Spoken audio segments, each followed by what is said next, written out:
मित्रांनो, तुम्ही तुमच्या घरात कुलदेवीचा कलश भरला आहे का? जर भरला असेल तर हा व्हिडिओ बघा आणि भरला नसेल तर हा व्हिडिओ बघा.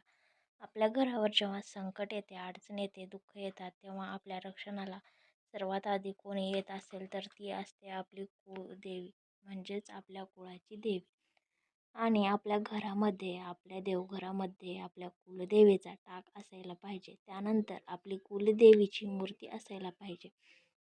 सोबतच कुलदेवीचा कलश असायला पाहिजे आणि कुलदेवीची वारी मग कोणाचा मंगळवार असेल, कोणाचा शुक्रवार असेल, रविवार असेल, त्या वारी कलशातले विड्याची पाने किंवा आंब्याची पाने जे तुम्ही लावले असतील ते पाने, शुद्ध पाणी ते बदलायचे असते आणि मग नारळ वगैरे ते बाकी तसंच राहू द्यायचं.